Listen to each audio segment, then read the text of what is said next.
Ladies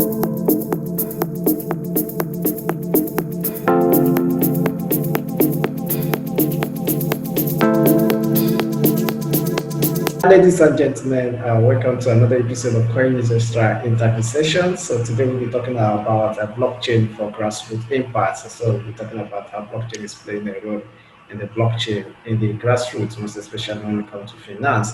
And an expert in this sector that will be joining us is Ashish Anand. Ashish Anand is a founder of Whrrl, and he is also co-founder and CEO of Blockchain Advisory Council.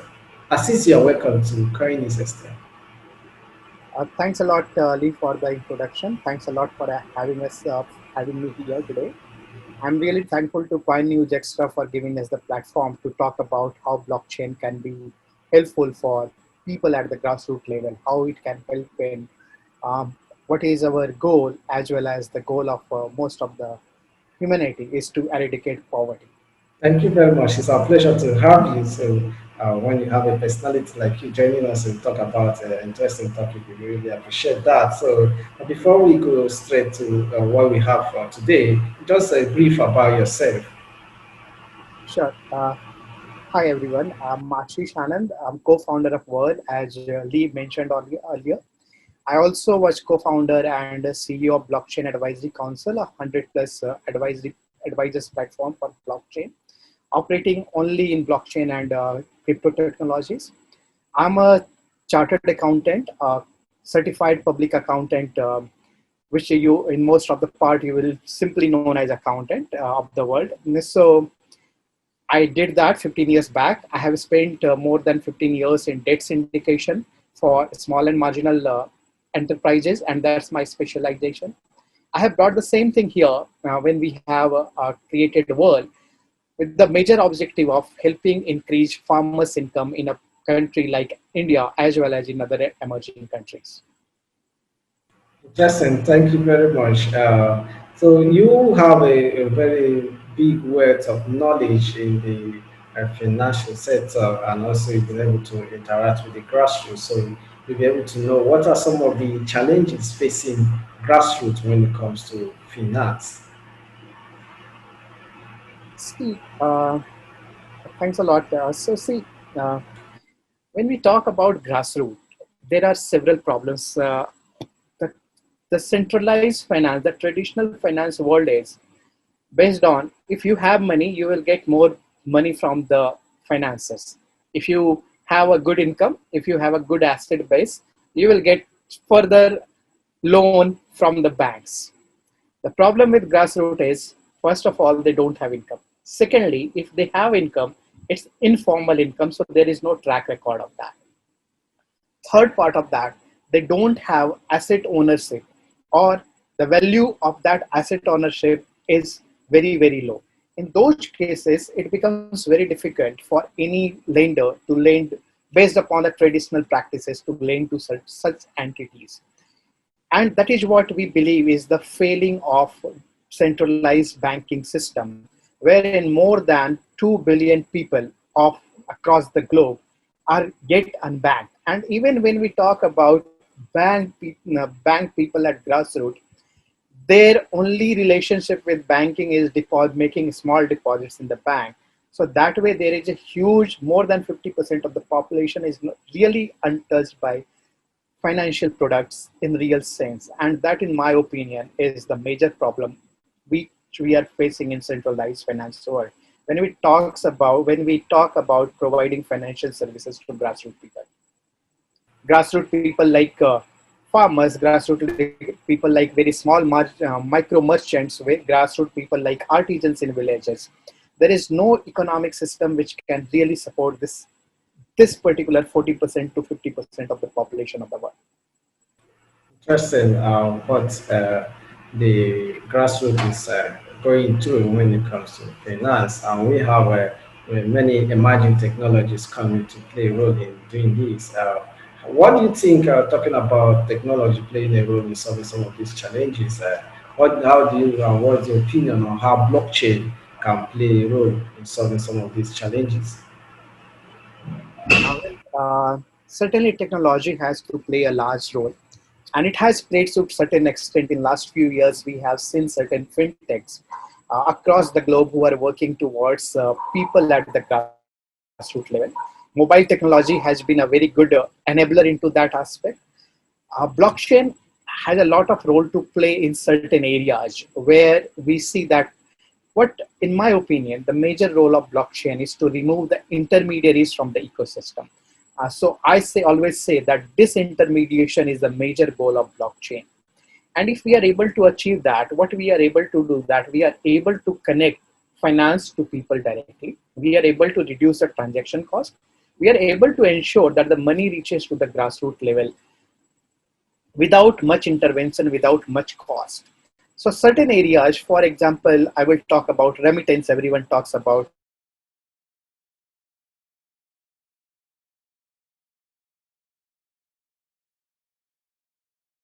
Hello, I can't hear you again. Ashish, yeah. oh, it is like I was not hearing you. Okay, so would you like me to answer it again? Yeah, you can start. Okay, am I audible now? Yeah, it's audible. Okay, so so coming to the question you asked, that how the tech can play the role in financial inclusion of the people Yeah, at yeah. grassroots. So tech has the major role to play. Without tech, it is impossible to bring financial inclusion to the grassroots. And the major technology driver there is the mobile phone. A mobile phone, which is a people's wallet today. How do blockchain comes to that? We need blockchain entities to connect to that mobile phone, provide services, provide money in the hands of, directly in the hands of the people. So we will talk about, if we talk about that, remittances are the biggest example.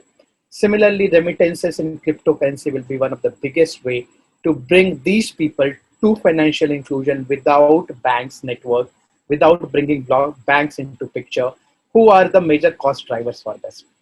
Secondly, what we also need to look at, that how do we assess the income of the grassroots people in such a way that we don't need to rely upon formal sources of income. So for example, can we use their asset ownership? Can we use their mobile data?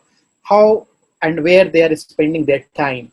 Can we use the data from the farm level to assess the income and then provide financial assistance in the form of both grant as well as loan to the people at grassroots? So in my opinion, that is where the blockchain will play a lot of role in terms of tracing of farm commodities, in terms of tracing the income of the farmer based upon his product which is sold in supermarkets or which is sold in other countries. It will be very important for we can bring blockchain in ensuring the employability of the blue collar workers. So these are the grassroots impacts where blockchain will work, other than the areas like remittance for sure. Interesting. In case you are just joining us, this is CoinNewsExtra interview session. So today we are talking about blockchain for grassroots impact. And joining us to talk about this is Ashish Anand, who is the founder of Whrrl and also co-founder and CEO Blockchain Advisory Council. So lastly, Ashish said before we got into today's edition, uh, how is your company using blockchain to solving some of these challenges that you mentioned that is facing the grassroots when it comes to finance? Uh, so, uh, so we use the latest technology, blockchain, and the oldest lending product of the humankind. That's warehouse receipt finance, a 10,000-year-old, 9,500-year-old lending product that has come from the time of Babylon and Mesopotamia. What happens in warehouse receipt finance, that farmers bring, so as we discussed, people at grassroots don't have formalized income sources and they don't have much of assets. But what an asset every farmer has is his crop, right? He he has harvested some crop, that is his asset, which he will sell at certain point of time. But the problem the farmers face, as soon as the harvest happens, the market forces bring the prices down. And then, so you have a dump and then pump here, not the pump and dump. So the commodities come to the market, the players in the market, they bring the prices down. They buy from the farmers at that particular lower price and then sell at a higher price. So they dump first and then pump higher. What we do that using blockchain, we support these farmers in storing their commodities in a warehouse, and we receive generate a token of that deposit in the warehouse on the blockchain, and that token is shared with the bank as a ownership of the proof of ownership of the commodity, and the commodity is in the custody of the warehouse. The warehouse, the blockchain, all the other agencies, verification agencies, exchanges, all are on the same blockchain platform. What the farmer has to do when the harvest happens, he doesn't have to sell at that dumped price, at the lowest price. He brings it to a warehouse. We issue him a blockchain token as a receipt of the commodity in the warehouse. And we supply that token to the bank, and the bank gives 70% of that token value to the farmer as a loan. What happens? The farmer, after 2 months, when the price have risen by 20%, 40%, 100%, at that point of time, farmers sell the commodity and make his money on that. So he is able to realize better income.